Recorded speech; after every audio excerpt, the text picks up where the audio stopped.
नमस्कार विद्यार्थी मित्रांनो, पुन्हा एकदा सर्वांचं स्वागत आहे सी-ई-टी बाय ग्लोबल ऑनलाईनमध्ये. तर जसं की सर्वांना माहिती आहे, महाराष्ट्र एम-बी-ए सी-ई-टी सेलच्या डेट्सनुसार आपले जे बेटरमेंट आणि फ्रीज करण्याची डेट जी आहे ते 3 तारखेपर्यंत आहे. म्हणजेच 3 तारखेपर्यंत तुम्ही सीट एक्सेप्टन्स करू शकता आणि त्यासोबतच तुमचं ॲडमिशन प्रोसिजर जे आहे ते सुद्धा करू शकता. बट अजून सुद्धा भरपूर असे विद्यार्थी आहेत, त्यांना कन्फ्युजन आहे की नेमकं सिलेक्ट काय करायचंय? फ्रीज करायचंय की बेटरमेंट करायचंय? आणि यामध्ये फरक काय आहे? कोण फ्रीज करायचं आहे, कोण बेटरमेंट करायचं आहे आणि त्यासोबतच आपण बेटरमेंट किंवा फ्रीज केल्यानंतर आपल्याला कॅप राउंड 2 साठी एलिजिबिलिटी मिळते का? किंवा त्यासाठी एलिजिबल कोण आहे? या सर्व गोष्टीमध्ये कन्फ्युजन आहे. तर आज या सेशनमध्ये हे सर्व कन्फ्युजन मी दूर करणार आहे. त्यामुळे सर्वांनी शेवटपर्यंत बघायचं आहे. ठीक आहे? ऑलराइट. सो फ्रीज आणि बेटरमेंट असं आजूबाजूला मी दिलेलं आहे, जेणेकरून तुम्हाला कन्फ्युजन होणार नाही. एकाच जागी तुम्हाला दोन्हीचा फरक दिसून येईल. ठीक आहे? तर फ्रीजपासून आपण सुरू करूया. फ्रीज जेव्हा तुम्ही ऑप्शन सिलेक्ट करता सीट एक्सेप्टन्सच्या वेळेस, त्याचा अर्थ असा होतो, की मला ही सीट हवी आहे आणि मला पुढच्या राउंडला जायचं नाही. म्हणजेच काय, तुम्ही ही सीट काय करता, तुम्ही ही सीट फिक्स करता किंवा त्यालाच आपण म्हणू शकतो, की तुम्ही ही सीट लॉक करता. राइट? याचाच अर्थ तुम्हाला कॅप राउंड जो आहे, कॅप राउंड 2 किंवा कॅप राउंड 3 जो आहे, त्यासाठी तुम्ही एलिजिबल नाही. करेक्ट? त्यासाठी तुम्ही एलिजिबल नाही. राइट? असा त्याचा अर्थ होतो, जेव्हा तुम्ही फ्रीज ऑप्शन सिलेक्ट करता. करेक्ट? तुम्हाला पुढे जी दुसरी संधी मिळणार आहे, है ना? ती संधी मिळण्याची म्हणजे पात्रता किंवा त्याची एलिजिबिलिटी तुम्हाला आता मिळणार नाही. म्हणजे तुम्हाला दुसरी संधी आता मिळणार नाही. No second chance. Correct? No second chance. आणि ही प्रक्रिया फ्रीज केल्यानंतरची जी प्रक्रिया आहे, म्हणजे फ्रीज करण्याची जी प्रक्रिया आहे, ती तुम्ही जेव्हा पूर्ण करता, समजते का? तेव्हा काय होतं, तुम्हाला कॉलेजमध्ये प्रत्यक्ष जाऊन प्रवेश घ्यावा लागतो. Visit college. समजते का? हे शब्द लक्षात ठेवा माझे. कॉलेजला जाऊन तुम्हाला व्हिजिट करून ॲडमिशन घ्यावंच लागेल. नाहीतर मग पुढे सुद्धा संधी मिळणार नाही आणि त्या कॉलेजमध्ये सुद्धा संधी मिळणार नाही. राइट? सो फ्रीजच्या ऑप्शनमध्ये अशी तुम्हाला गोष्टी मिळतात आणि तुम्हाला जर याच्यामध्ये सगळ्यात मोठा एक फिरकी आहे.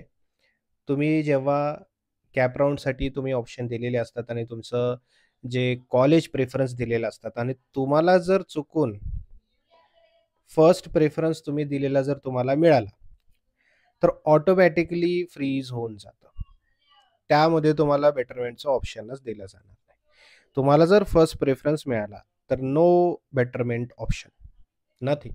काही चान्स नाही तुम्हाला. तुम्हाला गुपचूप जाऊन तिथे ॲडमिशन घ्यायचं आहे आता. तुम्ही स्वतःने फर्स्ट प्रेफरन्स दिलेला आहे. त्यामुळे तुमचीच पसंती असल्यामुळे तुम्हाला दुसरा चान्स दिला जात नाही. आता बेटरमेंट काय आहे बघा. बेटरमेंटमध्ये तुम्हाला ऑप्शन्स मिळतात. समजते का? याचा अर्थ काय, की ही सीट तर मी घेतोय. ए-बी-सी कॉलेज मला मिळालेलं आहे. फॉर एक्झाम्पल हे ए-बी-सीला मी लॉक केलेलं आहे, फ्रीज केलेलं आहे. बट बेटरमेंटचं सुद्धा ऑप्शन मी घेतलेलं आहे. Freeze and betterment. करेक्ट. मग या कॉलेजला लॉक करून मी काय केलं, दुसरी संधी पण घेतलेली आहे. यापेक्षा चांगली सीट मला मिळू शकते. तर तिकडे मला काय करायचं, ॲडमिशन घ्यायची इच्छा आहे. राइट? मग तुम्ही काय करता, एक चान्स घेता. है ना? मग इथे काय केलंय तुम्ही? तुम्ही टेम्पररी सिलेक्शन केलेलं आहे. कशाचं? तुमचं जे ए-बी-सी कॉलेज जे काही तुम्ही सिलेक्ट केलंय, त्याचं टेम्पररी तुम्ही सिलेक्शन केलं आहे, टेम्पररी लॉक केलेलं आहे तुम्ही. राइट? म्हणजे ते जर पुढचं कॉलेज तुम्ही जे चान्स घेणार आहात पुढच्या कॉलेजसाठी, ते जर नाही मिळालं, तर तुमचा ए-बी-सी कॉलेज जो तुम्ही ऑलरेडी लॉक केलाय, तो तुम्हाला ऑटोमॅटिकली मिळून जाईल. त्यासाठी तुम्हाला कॉलेजला वगैरे व्हिजिट करावं लागेल. बट दोन्हीही ऑप्शन्समध्ये फ्रीज आणि बेटरमेंटमध्ये तुम्हाला ₹1000 फीस भरायची हे लक्षात ठेवून चाला. ठीक आहे? दुसरी गोष्ट म्हणजे पुढच्या राउंडमध्ये तुमच्या हायर प्रेफरन्सनुसार अजून चांगली सीट मिळू शकते. है ना? तुम्हाला काय आहे, बेटर चान्स आहे आणखीन चांगलं कॉलेज मिळण्यासाठी. ठीक आहे? तुम्हाला बेटर चान्स आहे. पुढचं कॉलेज तुम्हाला आणखीन मिळू शकतं. तुम्ही कॅप राउंड 1 मध्ये तर दिलंय, है ना? बट कट ऑफनुसार वगैरे ते सगळ्या गोष्टी अवेलेबल आहेत, है ना? त्यामुळे तुम्हाला बेटर कॉलेजसाठी चान्स घ्यायचा असेल, तर बेटरमेंट तुम्ही करू शकता. राइट? आणि जर पुढच्या राउंडमध्ये जर तुम्हाला चांगली सीट मिळाली, तुमच्या इच्छेनुसार कॉलेज मिळालं, तर तुमचं अलॉटमेंट त्या नवीन कॉलेजला जाईल. बरोबर ना? तुमचं अलॉटमेंट जे आहे, ते कुठे जाईल? New college. करेक्ट? न्यू कॉलेजला तुमचं अलॉटमेंट जाईल आणि तुमचा जो ए-बी-सी कॉलेज होता जुना तुम्ही लॉक केलेला, तो ऑटोमॅटिकली रिजेक्ट होऊन जाईल. ठीक आहे? तो ऑटोमॅटिकली रिजेक्ट होऊन जाणार आहे. समजलं? आणि जर सीट नाही मिळाली समजा, तर ती जी सध्या सीट आहे, ती कायम राहील. म्हणजे तुमची जी ए-बी-सीची जी सीट आहे, ती ऑटोमॅटिकली तुमच्यासाठी तर लॉक केलेलीच आहे. ती सीट तुम्हाला मिळून जाईल. बरोबर? आणि तुम्ही बेटरमेंट केलेत, त्यामुळे तुमचा जो प्रश्न आहे, की मी कॅप 2 साठी कोण एलिजिबल आहे? तर तुम्ही जे बेटरमेंट केले त्यासाठी तुम्ही कॅप 2 साठी किंवा 3 साठी एलिजिबल असाल. ठीक आहे.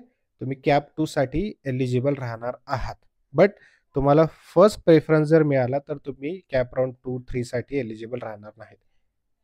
आलं का लक्षात? कॅप राउंड 2 साठी तुम्ही एलिजिबल राहणार नाहीत. तर असा फरक आहे या दोन्हीमध्ये. समजलं? या सर्व गोष्टी तुम्हाला लक्षात ठेवायच्या आहेत. या सर्व गोष्टीमध्ये कन्फ्यूज करून घ्यायचं नाहीये. सोप्या साध्या गोष्टी आहेत. ठीक आहे. तरीही काही तुम्हाला डाउट असला तर कमेंट बॉक्समध्ये सांगा. मी आहे तुमच्यासाठी. ठीक आहे. चलो. Thank you so much. Bye bye. Have a great